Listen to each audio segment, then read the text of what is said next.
Okay, so yeah, I'm happy to present this recent work. It was done in collaboration with my supervisor, with Professor Elisabetta, and Jan Hasle and Christopher Marquis, that are from the Mathematical Data Science group at TPFL. And the title is an initial alignment between neural network and target is needed for gradient descent to learn. So yeah, we start with reminding some definition of neural network and gradient descent. We define the initial alignment, and then we try to convince you how we that initial alignment is indeed needed in some cases for gradient descent to learn. So and please stop me if there is anything that is not clear or for any question. So the framework is the statistical learning framework. So we observe some data that are drawn from distributions, for instance, images of cats and dogs, for instance. We assume that there is an underlying target function that maps the input space to the output space. So, for instance, that assign labels to these images. Okay. Sorry. And we observe M realizations from distributions. So we observe pairs. The X's are the input space, so the images, and we also observe the corresponding label that is given by the target function F. And then we construct a family of models parameterized by some parameters theta. And the goal is to find the predictor, so the parameter theta star, a parameter theta star that has a good, a small generalization error. So that performs well under if tested on a new sample coming from the input distribution. And by performing well, I mean that it has short distance, so a small loss. The distance here is the quadratic loss, but can also be other losses with the target function. And one way to do this is to do empirical risk minimization, so to use the data to estimate the loss and to choose the parameter theta that minimizes empirical loss. And hopefully, if we have enough data samples and if the data samples are collected well, then this empirical loss is close to the true loss. So the family of models that deep learning considers are neural networks. So the F theta, before we call it neural network of theta and N of theta. So there is a very wide family of models. Here, this is a fully connected network with 3 layers and width for the first hidden layer and 3 for the second hidden layer. And so the first layers are the input bits, so for instance, the pixels of an image. Then they go through a matrix multiplication, so they get multiplied by the first matrix of weight. This matrix of weight contains one weight for each edge of the network. And then for each of the hidden neurons, we apply a nonlinearity, so a function sigma, that can be the sigmoid or ReLU function, is in general nonlinear functions. One can think of the sigmoid, for instance, and then so on. We apply matrix multiplication at the second layer, and again nonlinearities, and then we produce the output, which corresponds to the label, to the output of the model. And so why neural networks are so used in applications? So a classic result from statistical theory is that neural networks have really good approximation properties. In particular, they are universal approximators. So for any target function, one can construct a neural network that well, that approximates well this target function. They also have good estimation properties. So neural networks, they can be estimated from data from number of data that is fifth, that is, for instance, polynomial in the input size. So in other words, what these 2 points say is that given a target function, there exists a neural network such that the empirical and there is an assignment of the parameters such that empirical loss and also generalization loss is null. What most of the current research is devoted to is to find such assignment of the parameters, such empirical risk minimizer. So doing exhaustive search among all the possible assignment parameters and output the one that minimizes the loss. This is something that is not efficient, cannot be implemented in a reasonable time. So the question that people study is how to train a neural network so that in the most efficient way. And so one of the algorithm that is the most used is actually something rather simple. So it's called gradient descent. The idea is that we start from an initial assignment of the parameters that comes from a random distribution. And then we estimate the gradient of the loss using B data. B is the batch size. One can decide to use all the data at every step, or one can decide to use a subset of the data. And we make a step towards the opposite direction of the gradient. So by a step gamma. And so the idea is to decrease the loss at each step, to move towards the direction that decreases the loss.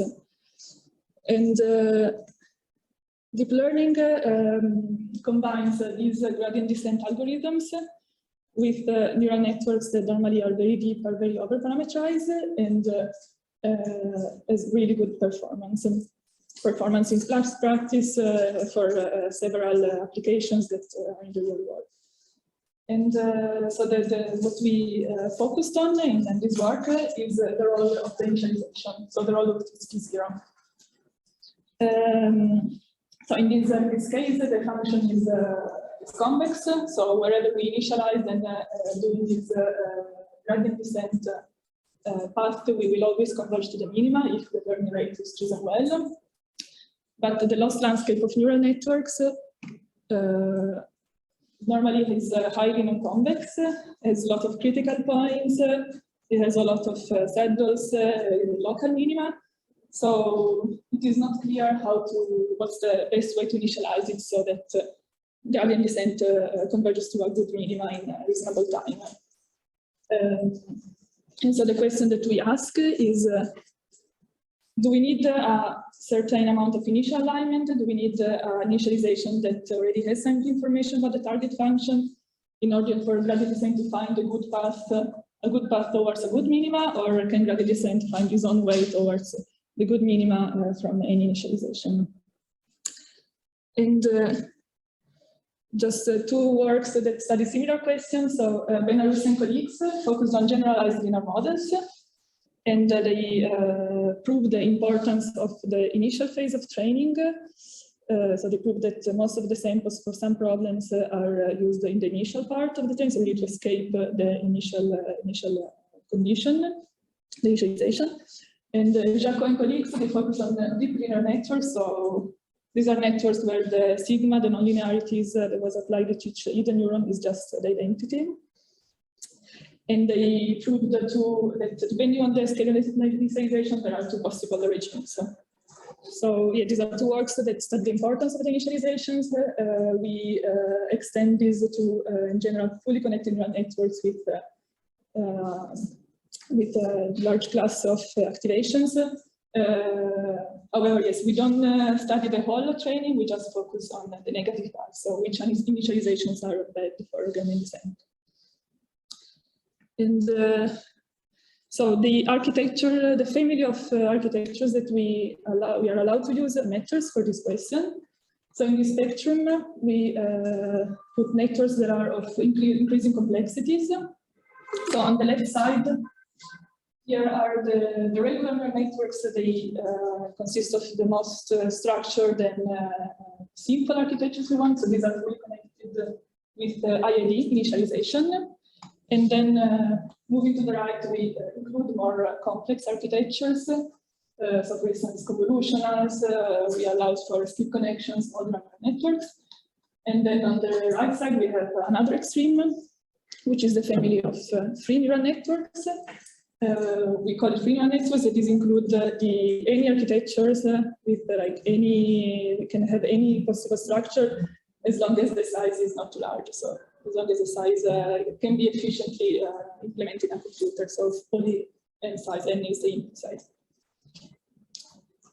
And so some previous work considers the extreme right, so the family of free neural networks, and they asked which functions are learnable by any polynomial, any neural network polynomial size. In particular, does the learnability depend on the initialization?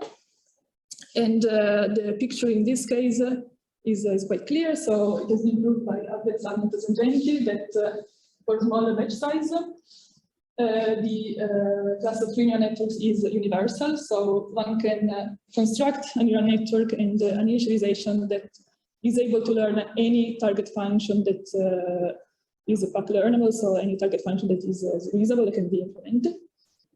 On the other hand, for large batch size, there are some classes of functions that are learnable by initialization. So in other words, in this context, the initialization doesn't seem to play a role.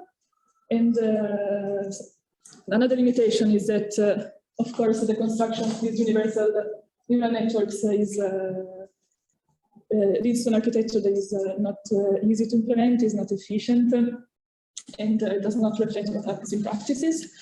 So, in this work, we consider the left extreme of the spectrum before, so the family of the most regular, the most structured architecture, which are fully connected with trial initialization again. And we ask whether given a fully connected architecture with and given an AD initialization, whether we can understand whether the target function is hard for gradient descent. And so when we say that a function is hard for gradient descent, maybe it's good to see an example. So before I said that deep learning is very successful for many tasks, but what's an example of a task where deep learning actually has the difficulties? So here there are 10 images that belong to class 1. And on the right, there are other 10 images. So these are all images 21 by 21 pixels that belong to class 2. And we ask the neural network to try to learn the underlying function that assign these images to class 1 and these images to class 2. And this function is the parity. So here I put all images that have an odd number of points. Here I put all images that have an even number of points, of black points. And we try to train a neural networks to learn this task. And so here we put a plot for a fully connected ReLU neural network. I also tried for convolution and some other architectures. What happens is that so the train accuracy goes to 1, so the network learns to explain the data. However, the generalization accuracy, which is this orange line, stays to 50%. So basically, the network after training performs on a new sample data, performs like a random guess. There's no correlation with it. And so the intuition why this function is hard for deep learning is that these are two classes of functions that are very correlated. So if we change just one pixel from an image of this class, we already move to the other class. And whereas, for instance, in practice, if we have images of cats and dogs, we have to change a fair amount of pixels before going from a cat to a dog or vice versa. So yeah, that's the idea. So we want to try to understand from the initialization of the network whether the target function is something like this, something very hard, or whether it is something that the listener can learn. And so the initial alignment is defined as follows. So for a target function f, and for a neural network that is randomly initialized according to a distribution to 0, we take for each neuron the average over the distribution of the initialization distribution of the correlation between the target function and the output of the network at neuron B. So, for instance, the output of this sigma 3 here, and then we do this for every neuron, and then we take the maximum among the neurons. And the question can be rephrased as follows. So, if at the initialization there is no neuron in the network that can pick good correlation with the target function, does this imply that the gradient descent will not learn, so that will not achieve good correlation with the target function after training these steps with gradient descent? And just to justify that this initial alignment can be also estimated for a data set where we don't have explicit target function. We don't have access to the explicit target function. So here we would just, in the definition of initial alignment, instead of fx, we would just do the label that of each sample data. And then one can estimate the average with the Monte Carlo simulations. And so we did it for the CFAR data set, contains images of, for instance, cats and dogs, deers, and frog and shark.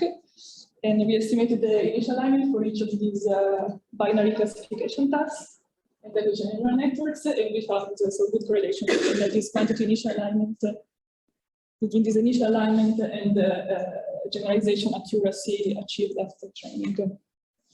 So this is just to motivate that this quantity seems to perform well also beyond fully connected neural networks, but then for the theory we focused on a more restricted setting than this. And so the setting where we where we prove our theoretical result is the set of Boolean target functions. So we assume the target function as input on the Boolean hypercube of dimension n, and as output we take the we assume just plus minus 1. So we assume that is a binary classification task. The input distribution, we take the uniform distribution over the hypercube. And we assume also that F is asymptotically balanced, so that the two classes appear with the same frequency. And the architect algorithm, again, fully connected with IOD Gaussian initialization. So each of these weights we assume it to be initialization are Gaussian random variable with variance 1 over the number of neurons in the previous layer, and activation that is red, so that is a rectified linear unit. And the algorithm is a gradient descent. So this is an algorithm that is used in several theoretical works. There should be -1, so T -1. We assume that to estimate the gradient, so here this loss could be for some square loss before. We assume that we have access to the full distribution of data, and we inject some Gaussian noise at each step to make sure that the algorithm has at least some probability to escape some critical points. And so then one more definition before going to the results. So we define the extended version of our target function, f bar, which is a function that has fixed inputs in as an input dimension of n squared instead of n. The first coordinate we assume them to be the first n coordinates that reflect the n coordinates of f, the n entries of s, and then we add a sequence of random variables that are not used, that are like dummy variables. And so then the result is as follows. So we prove that if a target function is initial alignment with a Gaussian neural network that decreases as n to the -c or faster, where n is the input dimension, so we care about the behavior of the INAL as the input dimension goes to infinity, proceeding a constant greater than 1. Then the noise AGD algorithm discussed before, on any fully connected neural network and with initialization, outputs a network that is was correlation with the extended function can be controlled by this quantity. So the parameters of the algorithm, learning rate and gradient precisions. And so this is the magnitude of the noise that was objective step. And the number of steps, the size of the network, which is the number of parameters, the number of weights of edges in the network, and a term that depends on the initial alignment. So one message that this theorem gives is that the initial alignment characterizes whether the target function is weakly learnable on the architecture to be considered. In particular, if the initial alignment is very small, so if this C is very large, possibly diverging with N, then this means that to achieve the non-trivial correlation, we need to have either T very large, so we need to train for a long time, or we need to have a very large neural network. And on the other hand, if the initial alignment is already not too small, then this means that some initialization already somewhere in the network there is good correlation with the target. So somehow the function is already weakly learned at initialization. And however, this result is a bit stronger. So we use the Gaussian ReLU assumption for the first part, but then we conclude hardness for any fully connected network. So even in particular for any activation and any initialization. So in other words, we use the initial alignment to understand some properties of F. So understand whether F is an easy or a hard function, and then if F is a hard function, this is going to be hard for any architecture, any fully connected architecture. And so one caveat is this extension that I mentioned at the beginning, which is a technical caveat that appears in the proof. And so one could think whether we can remove it. So we can remove this caveat if we assume we put some assumption F. So we assume that F has no high degree terms, so terms that involve all the coordinates. If we don't want to put this assumption and we just try to prove the theorem without this part here, then it turns out that the theorem is wrong. There are some counterexamples. However, these counterexamples use initialization that is not Gaussian, at least as far as we know. So, yeah, in our opinion, there is still some hope in proving this theorem if we remove this any valid initialization. We focus on some feminine initialization, for instance, Gaussian, or with some regularity at least. But yeah, this is left for future work for now.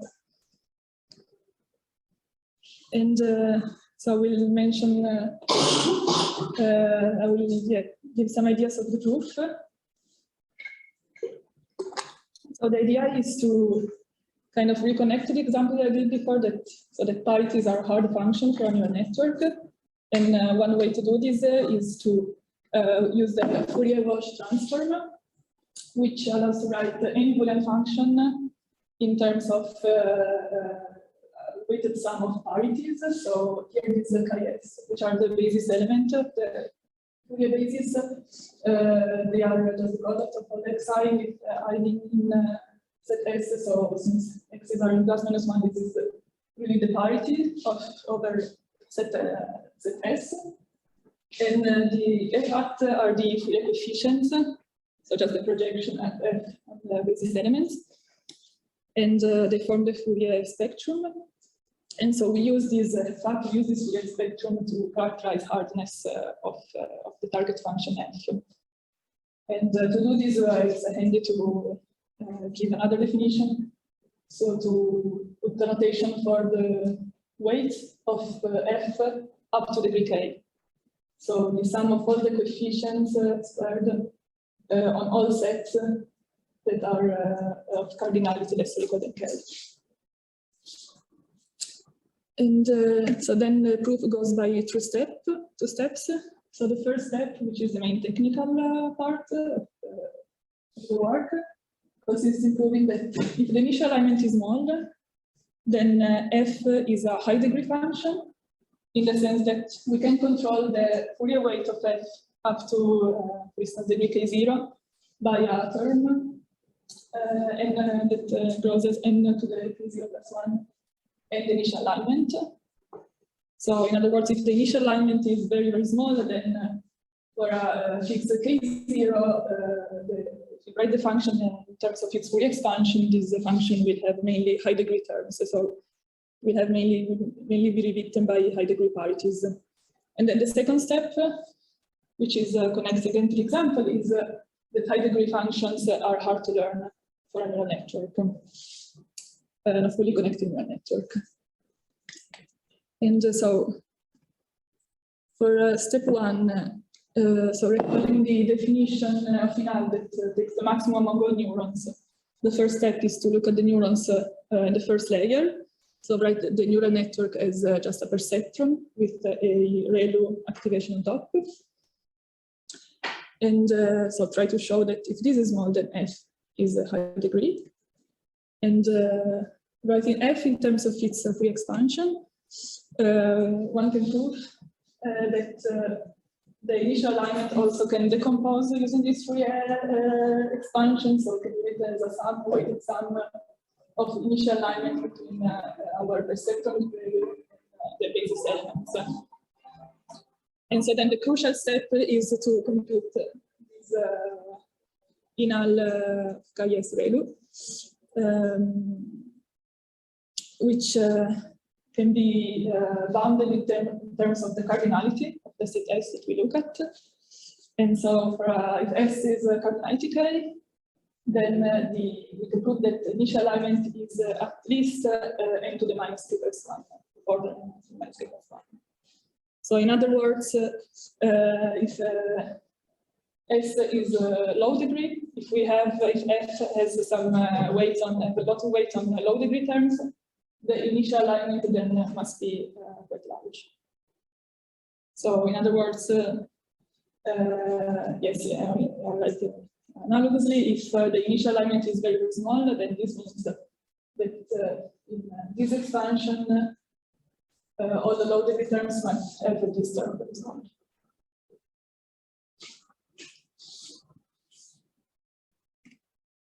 And then, so for the second step, so the reason why high degree parities or high degree functions are hard to learn for a neural network.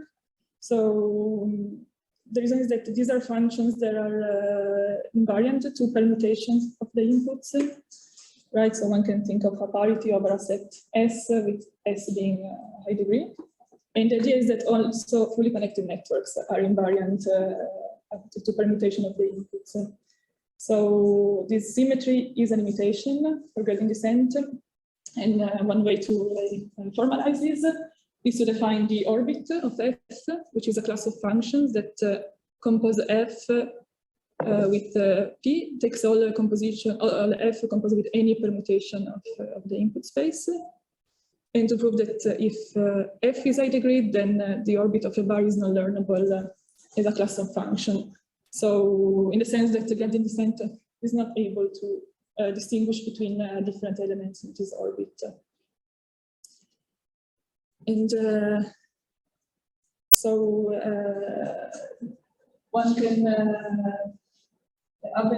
doesn't try to introduce the cross predictability, which is the average correlation between two functions selected at random from the class that we look at, in this case the orbit.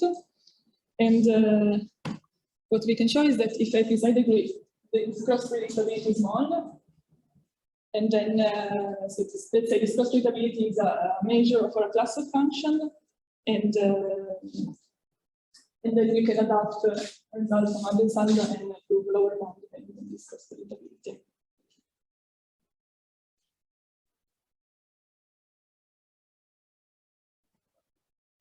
So then one last result that I would like to mention is that one can obtain a similar techniques, again, this orbit trick, with using another measure, which is not the initial alignment, but it's the noise stability, which is defined as follows. So for, again, a target function that is Boolean, we can, the noise stability is defined as the correlation between f on input x and f on like a perturbed x. So this x dot z delta means that we take x and we flip each coordinate of x with probability delta. And we take the correlation. So basically this measure how f is stable to uniform perturbation of the input. And so we can prove that the correlation achieved after training by gradient descent with the target function can be bounded in terms of this noise stability. So it's a very similar technique, it's just uses this other notion. So it does not connect to the initial alignment, it connects to a Boolean measure of target function. And so the motivation to extend the previous proof to this was an empirical observation that was done by Zamper, and Danger. And yeah, so the crucial step is again to connect this cross predictability. So then, yes, I would just mention quickly 3 future directions. So, so far we focus on fully connected neural networks, but so the experiments show that also for all the architectures that we had in the spectrum before, for at least some of them, the results should generalize. Problem in going beyond the fully connected neural network is that the input permutation invariance does not hold anymore. And so one should need to find another class of symmetries and invariances and extend the argument to this. And another extension is to go to other input distribution and possibly also real inputs, not just Boolean, not just going beyond the Boolean word. Again, one would need to use another expansion, so not the Fourier expansion, but not the Fourier basis, but for instance, the Harmonic polynomials or other techniques. But in general, we don't see a strong limitation in doing this. In another interesting direction is to define an initial alignment not for an average initialization, as we defined, but for a fixed initialization, and try to prove lower bounds or bounds depending on this fixed initialization, which would actually be probably more interesting for the practice. At the same time, from the analytical point of view, this requires, this does not allow to use all many concentration bounds that we used. So yes, require more mathematical effort. And yes, with this I finished. I'd like to thank you for your attention.